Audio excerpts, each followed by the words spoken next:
I'm Steve Wiggins, and this is the Groundworks Ministries podcast. Today, we're reading from a book of Psalms, chapter 54, and let's focus on verses 1 through 7. Save me, O God, by your name, and vindicate me by your strength. Hear my prayer, O God, give ear to the words of my mouth. For strangers have risen up against me, and oppressors have sought after my life. And they have not set God before them. Selah. Behold, God is my helper. The Lord is with those who uphold my life. He will repay my enemies for their evil. Cut them off in your truth. I will freely sacrifice to you. I will praise your name, O Lord, for it is good. For he has delivered me out of all trouble, and my eye has seen its desire upon my enemies. Now, we could easily weigh the value of David's psalm solely by the virtue of its declarations about God and David's faithfulness in the midst of trouble. We could also focus on God's judgment of David's enemies. But today's psalm has a header that tells us that David wrote the song in response to a specific instance or instances, as the case may be.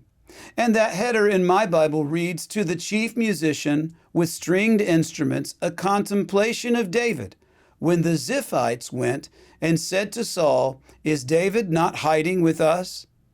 And we find those instances in 1 Samuel chapter 23 and 26. Let's consider these. 1 Samuel 23 verses 14 through 19. And David stayed in the strongholds in the wilderness and remained in the mountains in the wilderness of Ziph. And Saul sought him at every day. But God did not deliver him into his hand. So David saw that Saul had come out to seek his life, and David was in the wilderness of Ziph in a forest. And then Jonathan, Saul's son, arose and went to David in the woods and strengthened his hand in God. And he said to him, "Do not fear, for the hand of Saul my father shall not find you. You shall be king over Israel, and I shall be next to you. Even my father Saul knows that."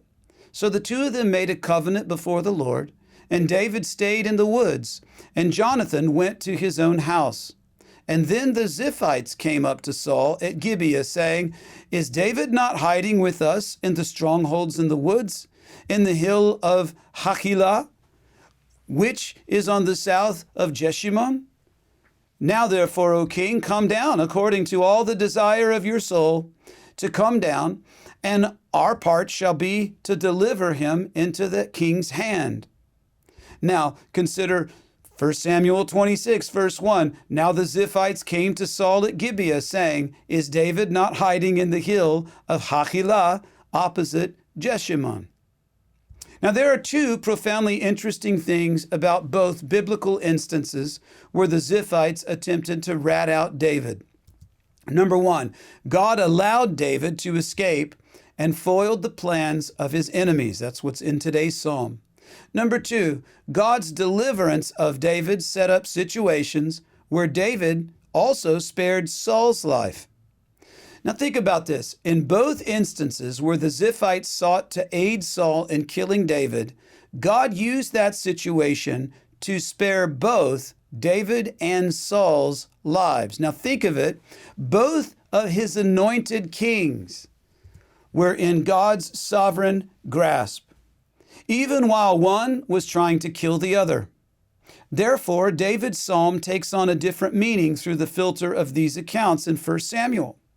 If God is preserving his anointed David from his anointed Saul, surely God will protect his anointed Saul from his anointed David, were David to go rogue, to walk outside of God's word.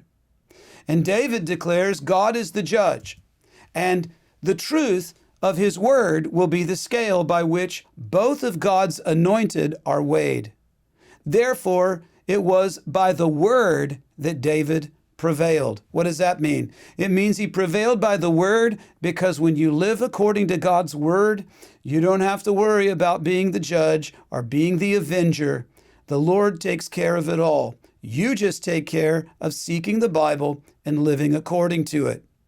I'm Steve Wiggins, and this is the Groundworks Ministries podcast. Groundworks Ministries operates entirely through financial donations from faithful people like you.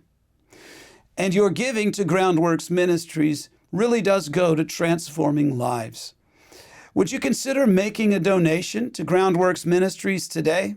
Because we need your monthly support now more than ever. There's so much that we're wanting to do moving ahead in the future, but it's just going to take more resources in order to do it. Donating is secure and it's easy at our website, groundworksministries.com. You know, another way to help is to tell people about Groundworks Ministries. You can share these podcasts with friends and family and on your social media. And of course, you can always direct folks to our website, groundworksministries.com.